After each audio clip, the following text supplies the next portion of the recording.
Sejak vonis kasus pembunuhan Wayan Mirna Salihin tahun 2016 lalu, Jessica Kumala Wongso menjadi penghuni resmi lapas Pondok Bambu. Sudah 7 tahun Jessica Wongso yang kini berusia 35 tahun menghuni di balik jeruji besi.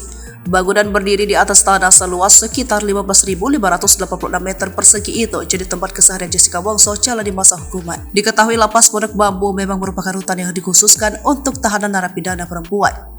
Di sana banyak perempuan ditahan karena terjerat kasus hukum. Satu di antaranya Jessica Wongso.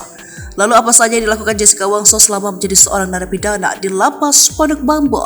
Keseharian Jessica Wongso pun belakangan mulai terkuak. Otto Hasibuan selaku pengacara Jessica Wongso mengatakan dirinya rutin menjenguk Jessica selama di penjara. Ada banyak kegiatan positif yang dilakukan terpidana kasus kopi sianida tersebut. Bahkan kata dia selama berada di lapas, Jessica Wongso menjadi guru bahasa Inggris untuk para narapidana lainnya. Dia Jessica pintar di sana memberikan pelajaran bahasa Inggris kepada narapidana di penjara, kata Otto Hasibuan. Selain itu, Jessica Wongso menjadi desainer selama di penjara. Dia menjadi desainer di sana, tidak ada hal yang buruk tentang dia, sangat positif sekali. Ibu Otto Hasibuan. Tak cuma dua aktivitas, Jessica Wongso juga rutin melakukan kegiatan merajut. Dia Jessica pintar di sana memberikan pelajaran bahasa Inggris kepada narapidana di penjara, kata Otto. Selain itu, dia menjadi desainer selama di penjara. Dia menjadi desainer di sana, tidak ada hal yang buruk tentang dia, sangat positif. Ibu Otto Hasibuan. Tak cuma dua aktivitas, Jessica Wongso juga rutin melakukan kegiatan merajut.